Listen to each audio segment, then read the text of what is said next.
application form has 3 flags, not one of them the Australian one. Well, I checked its website, correct. An Aboriginal flag, Torres Strait Islander flag, rainbow flag for gays and other sex identity minorities.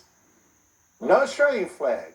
And this is the same throughout much of Victoria's public health system, I've discovered. This very same apparent shame of Australia or its flag. No Australian flag at Barwon Health, that's Geelong and surrounds. Same at Grampians Health, covering towns like Horsham. Same with the Swan Hill district. Amazingly, the Alfred Hospital in Melbourne has 5 flags or symbols, the 2 race ones, the rainbow one, another for the deaf, a 5th for people who can't speak English, and it's the same with Bendigo Health. 5 flags or symbols, none the Australian one. Joining me, Michael Danby, former Federal Labor MP, and Joe Hildebrand, Sky News regular and Daily Telegraph writer. Michael, I've checked a lot of hospitals in other states, including New South Wales. Can't find anything like what we're seeing in Victoria, raising the Australian flag while flying race ones and others. What's going on? Well, you've discovered another aspect of the woke culture in Victoria. Of course they should use the Australian flag. There's been a general downplaying of Australian nationalism. Remember, there were the supermarkets a few years ago who refused to put out Australiana for Australia Day.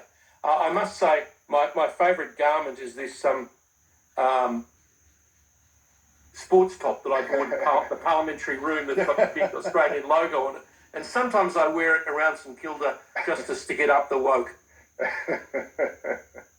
Around St Kilda, I hope you're good at ducking stones and all that. They behead Captain Cook statues down that way. Yeah. Joe, what do you make of this? Yeah, look, to be honest, I think this is the sort of bureaucratic box-ticking exercise that we see, especially in Victoria, but also elsewhere in the public service, where they'd be wanting to, reassure prospective patients that they're a safe and inclusive space for anyone from a diverse background. It'd be part of their DEI sort of box-ticking exercise. And I'm not particularly outraged by it, but I would just say we saw during the pandemic that the Victorian health system was woefully under-resourced, was incapable of doing the contact tracing that New South Wales was, because its public health section had been decimated by Jeff Kennett and never really recovered under Labor. So I would just wonder why you would have anyone in an institution that is set up to literally save lives, why you would have anyone engaging in this kind of completely meaningless, useless box-ticking exercise. I mean, as if anyone checking in as a patient is going to go, hang on a minute, I better make sure that they're acknowledging the traditional owners, or that they're, supportive of the LGBTQI+. I mean, who on earth thought that this was any kind of prerequisite for healthcare? It's crazy.